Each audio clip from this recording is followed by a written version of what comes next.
ପାଇଁ ଆମେ ଗାଈ ଚାଷ କିମ୍ବା କୁକୁଡ଼ା ଚାଷ କରୁଛେ ତାର ଫିଡ଼ିଂ ପାଇକି ଦାନା ଦେବା ପାଇଁ ବହୁତ ଅସୁବିଧା ହେଉଛି। ଆମେ ଆଜି ଆପଣଙ୍କୁ ଏମିତି ଏକ ଚାଷ ବିଷୟରେ କହିବୁ ଯେଉଁଟାକି ଆପଣଙ୍କ ସବୁଦିନ ପାଇଁ କାମରେ ଦେବ, ବହୁତ କମ୍ ପରିମାଣର ଖର୍ଚ୍ଚ ମଧ୍ୟ ହେବ। ଚାଲନ୍ତୁ ଯିବା ଟପିକ୍ ଉପରକୁ, ଜାଣିବା ଅଜଲା ଚାଷ କେମିତି କରାହୁଏ, ଅଜଲା ଚାଷରେ ପ୍ରୋଟିନ୍ କ'ଣ ଥାଏ, ଯେଉଁ ପଶୁ ଆଉ ପକ୍ଷୀମାନଙ୍କୁ ଖାଇବାକୁ ଦେଲେ ତାଙ୍କର କ'ଣ ଲାଭ ହୋଇଥାଏ ସେ ବିଷୟରେ ଆମେ ଜାଣିବା। ବର୍ତ୍ତମାନ ଆମେ ମୂଳରୁ ଶେଷ ଯାଏ ଦେଖିବେ। ଅଜଲା ଚାଷ ବିଷୟରେ ଯଦି ଜାଣିବା ପାଇଁ ଇଚ୍ଛୁକ ଅଛନ୍ତି ତ ଭିଡ଼ିଓଟି ମୂଳ ଶେଷ ଯାଏ ଦେଖିବେ। ଯଦି ଆମେ ଭିଡ଼ିଓ ସବସ୍କ୍ରାଇବ୍ କରିନାହାନ୍ତି ଚ୍ୟାନେଲଟିକୁ ସବସ୍କ୍ରାଇବ୍ କରିବେ। ଅଜଲା ଚାଷ ଏଇଥିପାଇଁ କି ଉପଯୋଗ କି ଆପଣ ଯଦି କିଛି ଫିଡ଼ିଂ ଦେବାର କୁକୁଡ଼ା ରଖିଛନ୍ତି, ବତକ ରଖିଛନ୍ତି କିମ୍ବା ଗୋପାଳନ ଗୋ ଚାଷ କରୁଛନ୍ତି ତ ଫିଡ଼ିଂ ପାଇଁକି ଅଜଲା ସବୁଠୁ ବେଷ୍ଟ ଉପାୟ। ବହୁତ ପ୍ରୋଟିନ୍ ଥାଏ। ଯେଉଁମାନେ ବି ଏହାକୁ ଚାଷ କରୁଛନ୍ତି ବହୁତ ଲାଭଦାୟକ, ବହୁତ ଉତ୍ପାଦନ ମଧ୍ୟ ହୁଏ। ଦେଖିବା ଏହାର ପ୍ରଣାଳୀ କେମିତି କରାଯାଉଛି। ଚାଲନ୍ତୁ ଯିବା ଟପିକ୍। ଚାଷୀ ଭାଇମାନଙ୍କୁ ନମସ୍କାର ଜଣାଇ ଆଜି ଆମେ ଆରମ୍ଭ କରୁଛୁ ଅଜଲା ଚାଷ କିପରି କରାଯିବ। ଆଉ ଅଜଲା ଚାଷରେ ଭିଟାମିନ୍, ମିନେରାଲ୍ସ, ପ୍ରୋଟିନ୍ ବହୁଳ ମାତ୍ରାରେ ଥିବାରୁ ଏହି ଚାଷ ହେଉଥିବା ଗୋରୁ, ଗାଈ, ଛେଳି, ମେଣ୍ଢା, ବତକ, କୁକୁଡ଼ା ଇତ୍ୟାଦିଙ୍କୁ ଦେଲେ ବହୁତ ପରିମାଣର ପ୍ରୋଟିନ୍ ଥାଏ। ଆମେ ପ୍ରଥମତଃ ଦେଖିବା ଏହି ଚାଷ କେମିତି କରାଯିବ। ଏହି ଚାଷ କରିବାକୁ ହେଲେ ପ୍ରଥମେ ଗୋଟେ ସେଟ୍ କରିବା ପାଇଁ ପଡ଼ିବ, ଯେପରିକି ଟେମ୍ପରେଚର୍ 32ରୁ 34 ଡିଗ୍ରୀ ଟେମ୍ପରେଚର୍ ରହୁଥିବା ଦରକାର।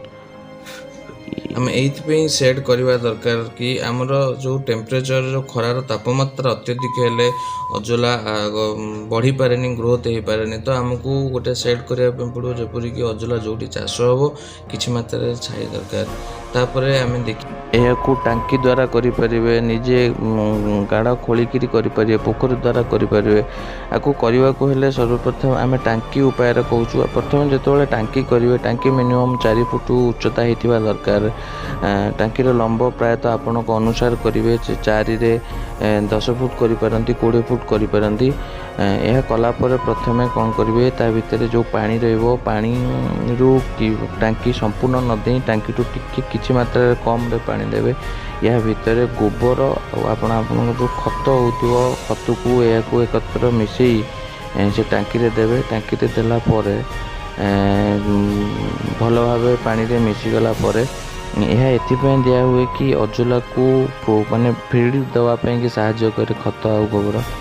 ଆପଣ ଯେଉଁ ଟାଙ୍କି କରିଥିବେ, ଯେଉଁ 4 ଫୁଟର ଟାଙ୍କି ଉପରେ ସମ୍ପୂର୍ଣ୍ଣ ପାଣି ଫୁଲ୍ ନ କରି ଟାଙ୍କିଠୁ ପାଖାପାଖି 1.5 ସେକେଣ୍ଡ ଭଳିଆ ଛାଡ଼ିବେ। ଛାଡ଼ିକିରି ଗୋଟେ ଜାଲି ସେଇଠି ବସାଇବେ। କାହିଁକିନା ଜାଲି ଦେବା ଦ୍ୱାରା ଆମର କ'ଣ ହେବ, ବର୍ଷା ହେଲେ ଦ୍ୱାରା ପାଣି ଫୁଲ୍ ନ ହେଇକିରି ଏକ୍ସଟ୍ରା ପାଣି ସେଇ ଜାଲି ପଟେ ବାହାରିଯିବ।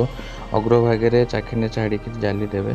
ଜାଲି ଦେଲା ପରେ ଟାଙ୍କିରେ ସମ୍ପୂର୍ଣ୍ଣ ଖତ, ଗୋବର ଆଉ ପାଣି ଦେଲା ପରେ ତାପରେ ଆପଣ ଅଜଲାର ସିଡ଼୍ ପକାଇବେ।